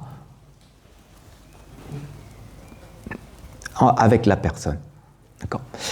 Donc il y a une forme aussi de prise de conscience, de sagesse derrière. La patience, ce n'est pas quelque chose où on reste à rien faire, hein, je vous le redis. La patience, c'est juste, je reste calme, mais avec ce calme, je vais agir avec sagesse. D'accord ? Donc, il y a cette possibilité, mais il y a la possibilité aussi, si on est confronté à ces situations, de poser les points, quoi. Comme la posture courroucée, par exemple. Voilà, hop. L'objectif, toujours, dans notre démarche de réaction, c'est de ne jamais faire souffrir qui que ce soit et de ne pas générer des dettes karmiques avec les personnes. Donc ça nous demande quand même une profondeur de compréhension sur la loi de causalité par rapport à ça. si on encaisse, et puis on dit, ben, je ne supporte pas. En fait, la première chose, quand on encaisse la première fois, il faut qu'on reste calme, mais derrière, il faut attendre le bon moment pour entamer une réaction. Le bon moment. Mais on ne va pas laisser. Ah, c'est même pas question de supporter ou pas. C'est dire que c'est pas logique. Dire c'est pas logique d'avoir ça. Sauf si vous voyez, vous, intérieurement, ah, même quand j'ai dit à la personne, même quand je fuis, les choses me rattrapent. Ce qui veut dire que j'ai des dettes karmiques à payer avec la personne. Et là, si vous avez des dettes à payer, que faites-vous? Vous payez ou vous fuyez? C'est des dettes karmiques, ce n'est pas des dettes mondaines, matérielles. Voilà. C'est à vous de poser cette question. Vous dites, ah, ben, je veux vivre correctement dans cette vie, donc je vais fuir. Et je sais que j'ai payé ces dettes-là dans les vies d'après. Bon, ben, je payerai dans les vies d'après. Avec les intérêts aussi. Voilà. Comme ça, on est rassuré qu'on va payer un peu plus. Il faut avoir conscience de tout ça. Mais pas arriver à un niveau où c'est l'émotion qui va agir. Parce que quand l'émotion agit, on génère derrière d'autres dettes karmiques. Alors je ne sais pas à quel niveau, quelle situation, si vous arrivez à supporter que vous êtes bien, calme, etc., c'est OK. Mais derrière, ne soyez pas passif. Voilà, vous allez quand même dire les choses, poser les points, peut-être demander à une personne extérieure, peut-être, je ne sais pas, si vous devez appeler la police, ben, appelez. Il faut que les choses soient claires par rapport à ce qui se passe et dire à la personne, il n'y a pas à mentir, dire voilà, si tu continues, je vais appeler la police ou je vais faire telle procédure. Parce que des fois, les personnes sont endormies dans leur système karmique. C'est des systèmes karmiques, donc on peut pas faire autrement. On ne peut pas changer la personne, c'est lié à leur karma. Aussi, il ne faut pas s'obstiner ni résister à dire « c'est possible, je peux changer la personne, je peux l'aider ». Non. Il faut savoir aussi être conscient de ça pour dire « je ne peux pas changer la personne ». Pour l'instant, elle doit valider aussi son karma dans cette manière de fonctionner. Et puis moi, de mon côté, je vais essayer de me protéger si j'ai des règles, des lois, etc. Donc je vais utiliser ça. Peut-être que la personne pourrait réagir à ce moment-là, ou pas. Bon, ça dépend, mais je ne peux pas rester dans cette ambiance, ou dans cette zone-là, où je peux me mettre en danger. Et ça dépend, mais ça nous demande à ce moment-là cette capacité de comprendre plus largement les choses, et pas juste la situation. Parce que souvent, on est figé sur la situation.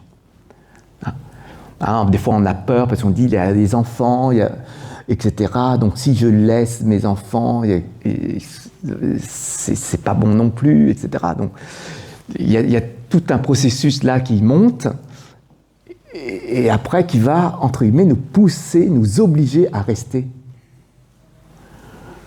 Et quand on reste, on va encore subir.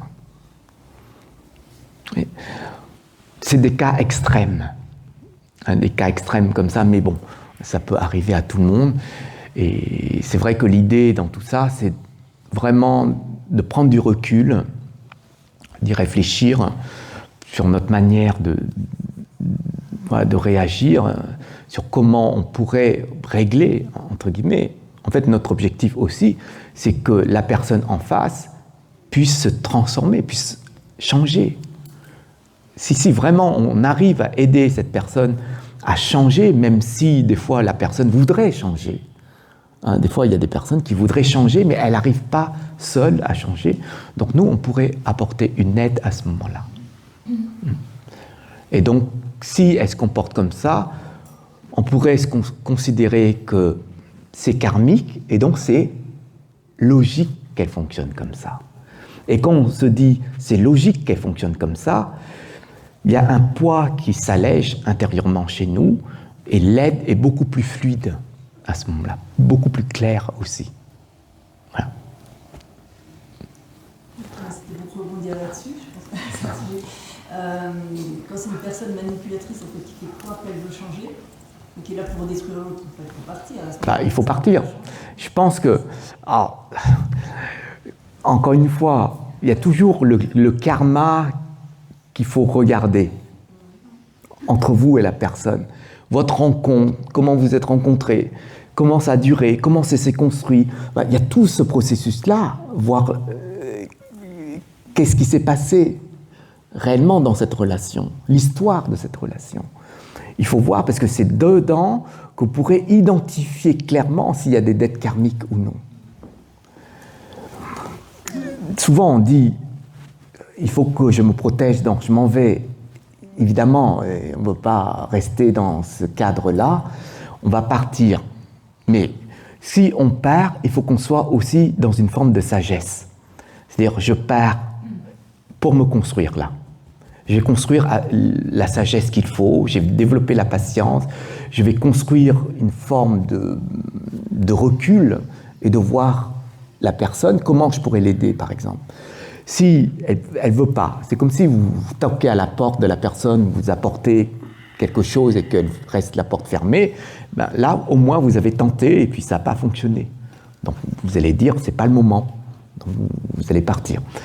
Vous allez partir, mais vous gardez toujours en tête, grâce à la patience, que c'est possible, peut-être qu'il y a un moment précis, que je puisse revenir et aider à nouveau la personne, ou bien par l'intermédiaire d'une tierce personne, ou je sais pas, d'un autre système.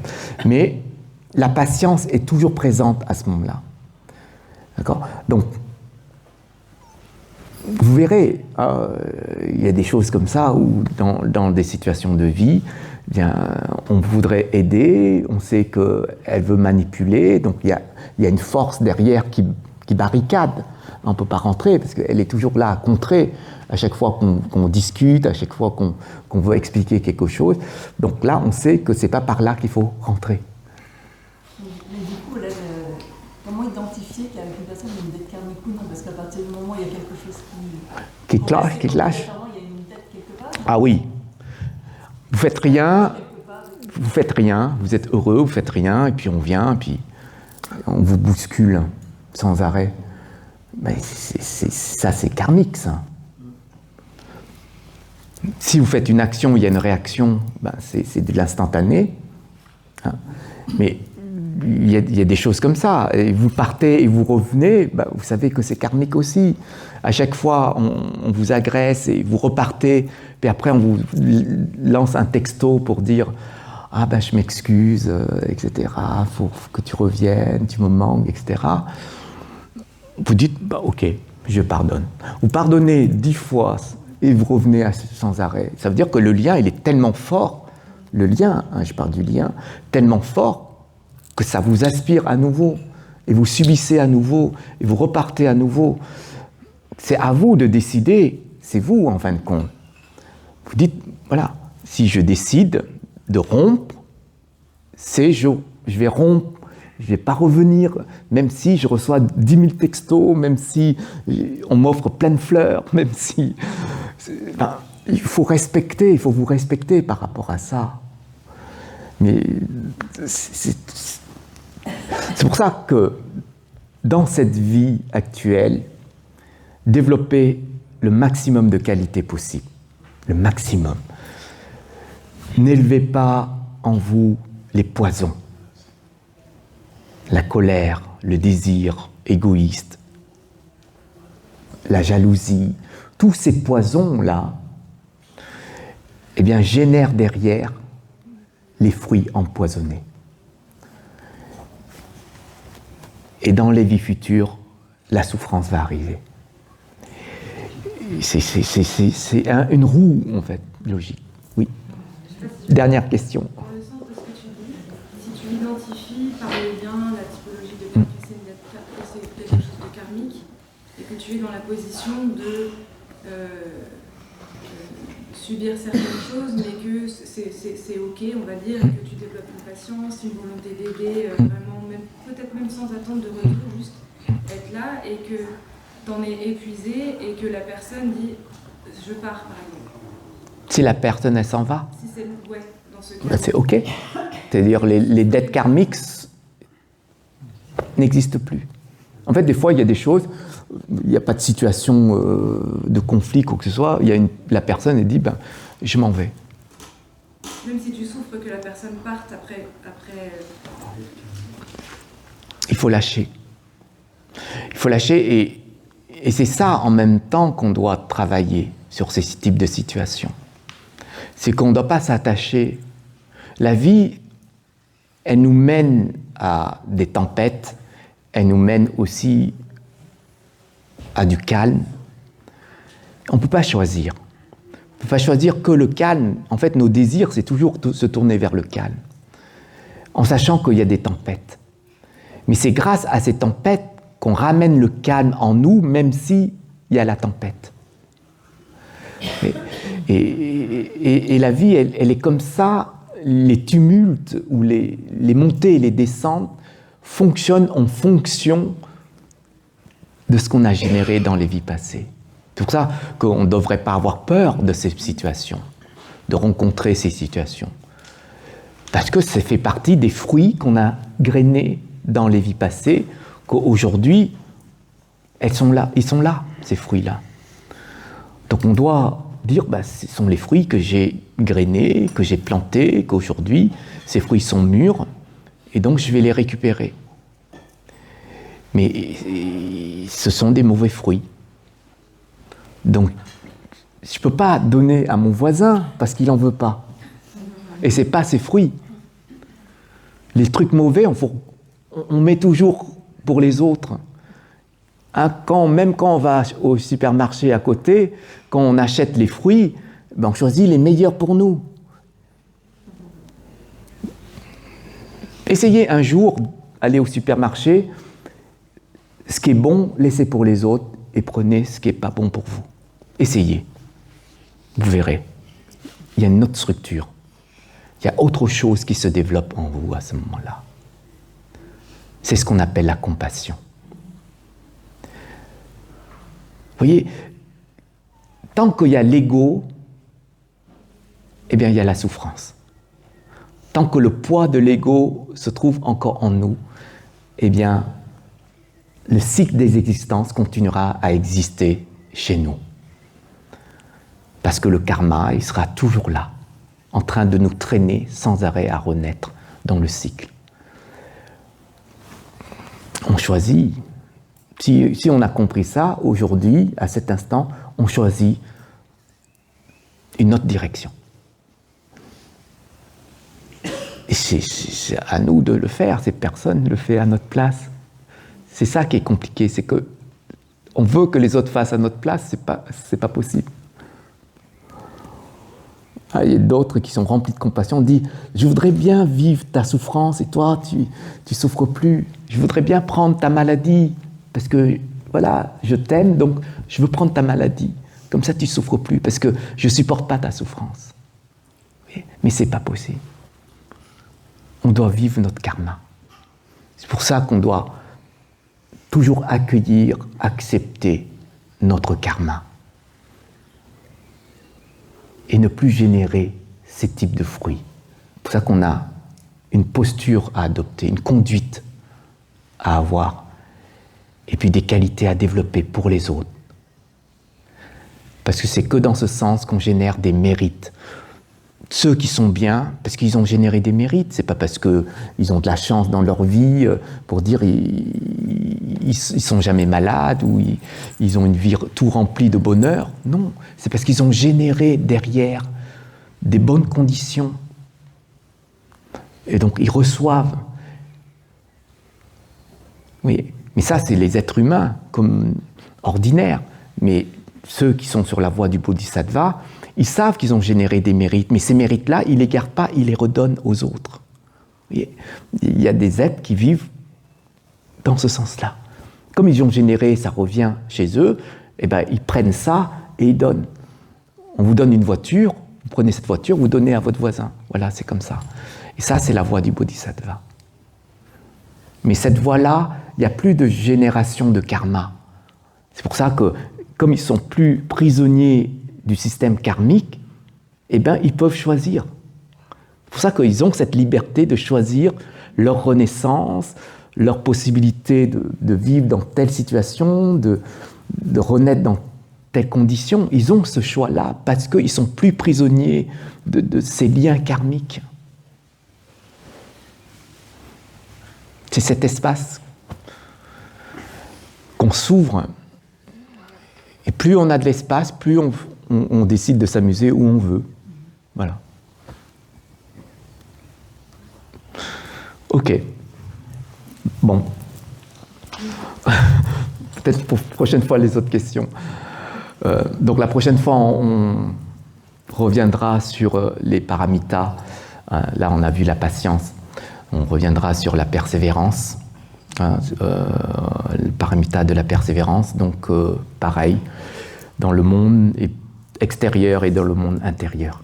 Voir comment on va travailler dessus, comment on va comprendre tout ça. Voilà. Donc, on va juste faire la dédicace des mérites qu'on a pu générer dans cette séance-là pour tous les êtres.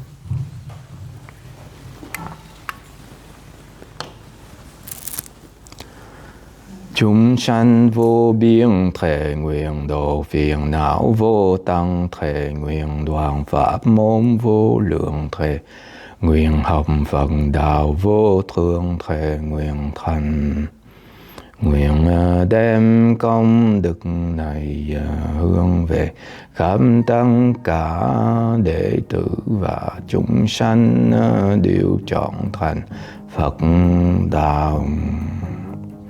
Merci à vous. Merci. Merci.